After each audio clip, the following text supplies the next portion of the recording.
पहाड़ों में आबादी का घनत्व कम होने के बावजूद भी कोटद्वार, पौड़ी और गोपेश्वर में आयोजित योग शिविरों और जनसभाओं में हजारों का जन सैलाब उमड़ा, जो ये दर्शाता है कि अब पूरा उत्तराखंड स्वामी जी के भारत स्वाभिमान अभियान के साथ है। उत्तराखंड में जारी भारत स्वाभिमान यात्रा को जारी रखते हुए राष्ट्रनायक स्वामी रामदेव जी महाराज का आगमन हुआ चमोली जिले के गौचर ग्राम, जहां ग्रामवासियों ने स्वामी जी महाराज का तिलक व आरती कर अभूतपूर्व स्वागत किया। मंच पर स्वामी जी महाराज को गढ़वाली टोपी और स्मृति चिन्ह भेंट कर ग्रामवासियों ने अपने सम्मान को प्रकट किया। तत्पश्चात ग्रामवासियों ने पुष्पहार प्रदान कर स्वामी जी महाराज का आशीर्वाद प्राप्त किया। गौचर की सभा में आए हजारों लोगों को स्वामी जी महाराज ने आदर्श जीवन और आदर्श राष्ट्र के निर्माण का संकल्प दिलवाया तथा रोगों के घरेलू उपचार की जानकारी दी। पूरे भारत भर में एक संकल्प के साथ हम योग शिविरों का और योग विज्ञान शिविर के साथ ये राष्ट्र निर्माण शिविरों का आयोजन कर रहे हैं। मैं 2-4 वाक्य पहले आपसे कहता हुआ अपनी बात शुरू करूंगा। बहुत महत्वपूर्ण बातें आपकी जिंदगी के साथ जुड़ी हुई। मैं जो भी कुछ कहूं उसको इसलिए मत मानना, मैं जो भी कुछ कहूं उसको इसलिए मत मानना कि मैं कह रहा हूं या शास्त्रों ने कहा है, ऋषियों ने कहा है और उसको मानना ही है। नहीं, जो मैं कह रहा हूं यदि वो तर्क संगत है, यदि वो युक्ति संगत है, यदि वो प्रामाणिक है, यदि उससे आपका इस समाज का, देश का हित होने वाला है, तो उस बात को मानना। यदि मेरी बात अतार्किक हो, अप्रासंगिक हो, अव्यवहारिक हो, अप्रामाणिक हो, तो कतई मत मानना। हम पहली बात तो योग की करते हैं। योग का सीधा लक्ष्य है कि हमारी शक्तियों को जगाना, हमारी शक्तियों को बढ़ाना। बिना योग किए एक व्यक्ति की सामान्य शक्तियां जागृत होती हैं। योग करने के बाद एक व्यक्ति में सैकड़ों, हजारों, लाखों, करोड़ों व्यक्तियों जितना सामर्थ्य आ जाता है। सामान्य रूप से हम सबकी सामान्य शक्तियां जागृत होती हैं। योग करके हमारा शरीर बल, हमारा मनोबल, हमारा बुद्धि बल, हमारा आत्मबल बहुत प्रबल हो जाता है और जिंदगी में आगे बढ़ने के लिए यह बहुत जरूरी होता है। वैसे भी शरीर को चलाने के लिए आधा घंटे की एक्सरसाइज सबको करनी ही चाहिए, यह तो मेडिकल साइंस भी मानता है। जैसे जैसे उम्र बढ़ती जाती है ऐसे ऐसे रोग होते जाते हैं। सिर के बाल झड़ने लगते हैं, आंखों पर चश्मा आ जाता है, चेहरे के ऊपर झाइयां पड़ने लगती हैं, फिर धीरे धीरे जो है स्किन के ऊपर झुर्रियां आने लगती हैं, फिर डाइजेशन भी वीक हो जाता है, फेफड़े कमजोर हो जाते हैं, हार्ट भी कमजोर हो जाता है, कॉन्स्टिपेशन होने लगता है, फिर उम्र के साथ साथ घुटने भी कमजोर हो जाते हैं, आंखों से भी दिखना कम हो जाता है। ये क्रम शुरू हो जाता है। यदि आप योगाभ्यास करोगे तो आपको लाइफस्टाइल डिजीज नहीं होगी, ये बहुत बड़ी बात है। 100 में से 99 आदमी किसी न किसी बीमारी से परेशान है। स्ट्रेस तो एक कॉमन फैक्टर है, सबको तनाव है। तनाव कई रूपों में आता है। यदि आपको गुस्सा आता है तो समझ लो आप तनाव से पीड़ित हैं। जैसे कोई रोग होता है ना, उसका लक्षण होता है। जैसे किसी का बीपी नॉर्मल नहीं है, या तो उसका बीपी लो है या हाई है, तो उसकी नॉर्मल रेंज क्या है? नॉर्मल रेंज है कि 80-120 रहना चाहिए। शुगर के नॉर्मल रेंज क्या है? वो खाली पेट 70-80-100 और खाने के बाद 100-125 से ज्यादा नहीं होना चाहिए। कोलेस्ट्रॉल की नॉर्मल रेंज है 100-125 से ज्यादा नहीं होना चाहिए। क्रेटिनिन की नॉर्मल रेंज है 0.5 से लेकर के 1.5 से ज्यादा नहीं होना चाहिए। एसजीओटी, एसजीपीटी आदि जो है वो 30-40 से ज्यादा नहीं होने चाहिए।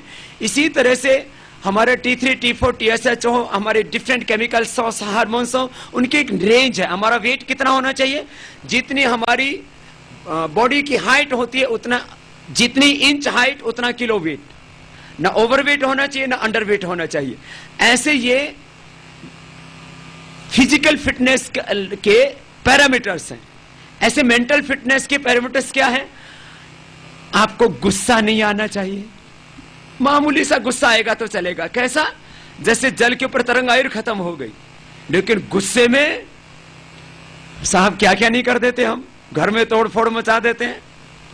बच्चे नाराज हो जाएं तो पुस्तकें फेंकने लग जाते हैं, खाना नहीं खाते हैं। कुछ लोग तो थाली उठा उठा करके फेंक देते हैं खाते समय। यदि आपको गुस्सा आता है, इसका मतलब आप स्ट्रेस के रोगी हैं। आप सुबह से शाम तक निराश बैठे रहते हैं, इसका मतलब आपको तनाव है। आपको हंसी नहीं आती है कभी। किसी को बोलो ना भाई थोड़ा हंस लो, तो बोले दिमाग खराब है क्या? उसको हंसने के लिए भी बोलो तो ये लगता है इसका दिमाग खराब है। आपको गुस्सा आता है, आप क्रोध करते हैं, आप बात बात में नाराज हो जाते हैं, आप हमेशा ऐसे अकेलापन आपके अंदर होता है और आप ऐसे किसी से मिलना जुलना पसंद नहीं करते हैं, तो इसका मतलब आप तनाव के रोगी हैं। किसी को तनाव है, किसी को डाइजेशन की प्रॉब्लम है, अलग अलग बीमारियां सभी, किसी को और दूसरी शारीरिक बीमारियां। तो जो योग करेंगे उनको कोई रोग नहीं होगा। एक पहली बात। मैं 3 बातें व्यक्ति के संदर्भ में, देश के संदर्भ में और दुनिया के संदर्भ में कह रहा हूं, जरा सुनना। रोग स्वाभाविक नहीं है। हम सोचते हैं कि रोग तो होते ही हैं। रोग स्वाभाविक नहीं है। यदि हम योग नहीं करते तो हमारे शरीर में रोग होते हैं। यदि रोग स्वाभाविक होते तो मुझे भी बीपी होना चाहिए, मुझे भी शुगर होना चाहिए, मुझे भी थायराइड की बीमारी होनी चाहिए, मुझे भी हार्ट की प्रॉब्लम होनी चाहिए, मुझे भी कॉन्स्टिपेशन होना चाहिए, मेरी भी स्किन के ऊपर जो है प्रॉब्लम होनी चाहिए। और यदि काम करने से बीमारियां होती हो, जिम्मेदारी से बीमारी होती हो, तो मुझे भी होनी चाहिए। आप काम करते हैं यदि 8 घंटा, 10 घंटा, 12 घंटा, तो मैं 16-18 घंटा काम करता हूं। आपके ऊपर यदि जिम्मेदारी है एक परिवार की, तो मैंने जिम्मेदारी ली हुई है कि हम 121 करोड़ भारतवासियों को रोगी से निरोगी बनाएंगे और व्यसनी से उनको निर्व्यसनी बनाएंगे और उनको दरिद्रता से मुक्त करके स्वस्थ समृद्ध संस्कार वैभवशाली बनाएंगे। तो ये तो जिम्मेदारी तो हमने भी ले रखी है, लेकिन जिम्मेदारी से बीमारी नहीं होती। जिम्मेदारी से बीमारी, आयु बढ़ने से भी बीमारी, और बीमारी नेचुरल नहीं होती, बीमारी स्वाभाविक नहीं है। योग न करने के कारण से रोग हो जाते हैं हमारे शरीर में। हम ये मान बैठते हैं कि ये बीमारियां तो होती ही हैं। नहीं, बीमारियां स्वाभाविक नहीं है।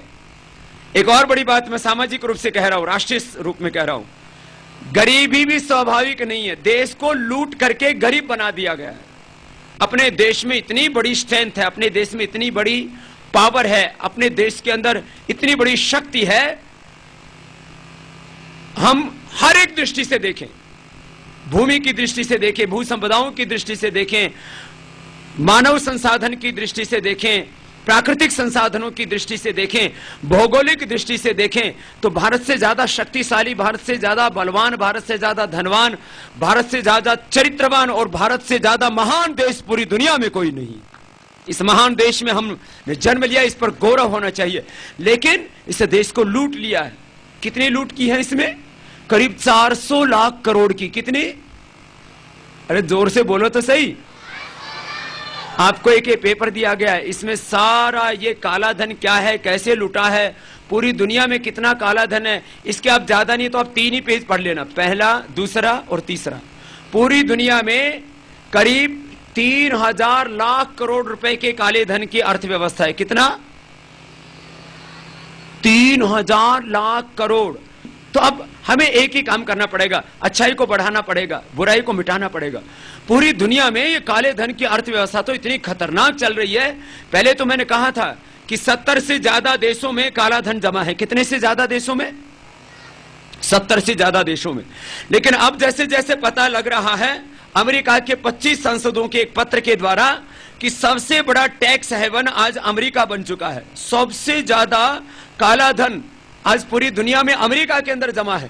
और अब तो ये छोटे छोटे टैक्स हेवन, स्विट्जरलैंड जैसे, लामास जैसे, सिंगापुर जैसे, दुबई जैसे, ऐसे छोटे छोटे को 100 द्वीप थे छोटे छोटे, लग्जमबर्ग जैसे, इनमें से पैसा निकाल के सब अमेरिका के अंदर 10.6 ट्रिलियन डॉलर, 500 लाख करोड़ रुपए तो अमेरिका के 25 जो एमपीज हैं, ये फ्लोरिडा डेलीगेशन के नाम से राष्ट्रपति और वित्त मंत्री के नाम उन्होंने पत्र लिखा, उसमें खुलासा हुआ है। और उसमें जो है यूएस प्राइवेसी लॉ जैसे स्विट्जरलैंड के अंदर कानून बने हुए हैं कि जो पैसा जमा कराएगा उसके बारे में कोई जानकारी लीक नहीं की जाएगी। ऐसे खतरनाक कानून बना करके, जैसे अमेरिका आतंकवाद के बारे में दोहरी नीति अपनाता है कि उसके ऊपर आतंकवादी हमला होता है तो जो है आकाश पाताल एक कर देता है, और भारत के ऊपर आतंकवादी हमला होता है तो कुछ नहीं बोलता है।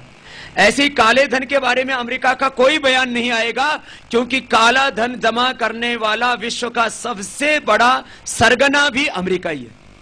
काला धन हमने कहा इसको राष्ट्रीय संपत्ति घोषित करो और इसको क्राइम अगेंस्ट स्टेट घोषित करके, यूएन कन्वेंशन के रूल ऐसे बने हुए हैं, यदि राष्ट्रीय संपत्ति घोषित करके और उस विदेशों में काले धन जमा करने को राष्ट्र अपराध घोषित करके भारत सरकार कार्रवाई करती है तो 400 लाख करोड़ रुपए हिंदुस्तान को मिल जाएगा और हिंदुस्तान दुनिया का सबसे अमीर मुल्क बन जाएगा। न यहाँ गरीबी रहेगी, न यहाँ अशिक्षा रहेगी, न यहाँ पर बेरोजगारी रहेगी, न यहाँ पर महंगाई रहेगी।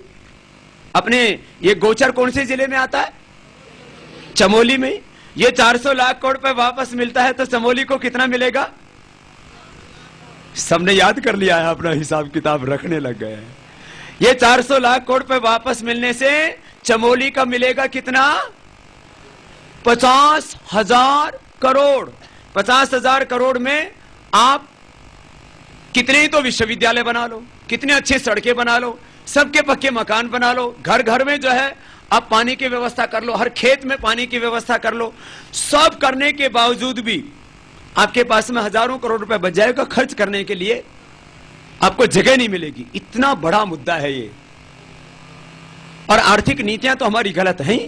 गलत आर्थिक नीतियों के कारण से देश में महंगाई है। महंगाई है नहीं, उसको पैदा किया जाता है ज्यादा टैक्सेशन लगा करके।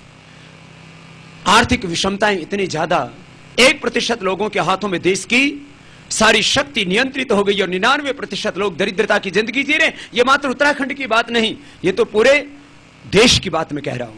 भाई बहनों, ये तो राष्ट्रीय मुद्दे थे जिनके ऊपर मैंने थोड़ा आपका ध्यान आकर्षित करवाया। अब आपके मुद्दे, आपको क्या करना है?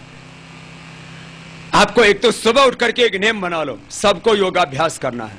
सुबह उठ करके क्या करना है? सबको योगाभ्यास। सुबह उठ करके योगाभ्यास करेंगे तो क्या होगा? आपका शरीर शुद्ध रहेगा, आपका मन, आपके विचार शुद्ध रहेंगे।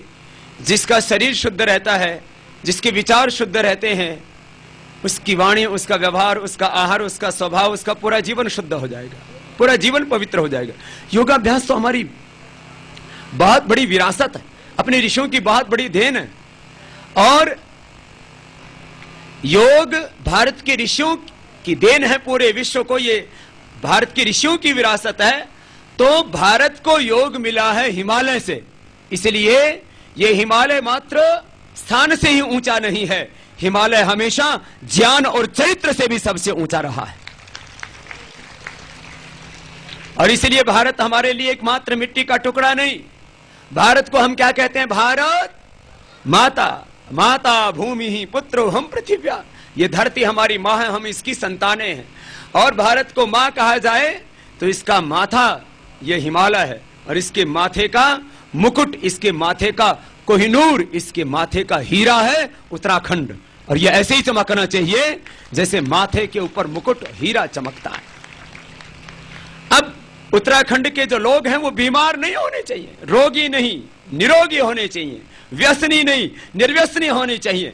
आपको देख करके लगे कि ऋषि पुत्र ऐसे ही होते हैं। अब उत्तराखंड में तो 4 धाम हैं, अलग अलग देवी देवताओं के तीर्थ स्थान हैं। यहां विदेशी लोग भी आते हैं और पूरे देश के लोग भी आते हैं। गंगोत्री, यमुनोत्री, बद्री, केदार से लेकर के और भी जो भी प्रकृति से प्रेम करता है, जो अध्यात्म से प्रेम करता है, जो योग से प्रेम करता है, वो अनायास हिमालय की ओर खिंचा चला आता है। हिमालय में आने के बाद में आपको ध्यान लगाने के लिए कोई आसन, कोई विशेष विधि करने की आवश्यकता नहीं। हिमालय में तो आकर के जैसे ही आदमी बैठता है और चारों ओर पर्वतमालाओं को देखता है, हिमालय में आकर के जैसे ही व्यक्ति पहुंचता है ऐसे उसका स्वाभाविक रूप से ध्यान लग जाता है।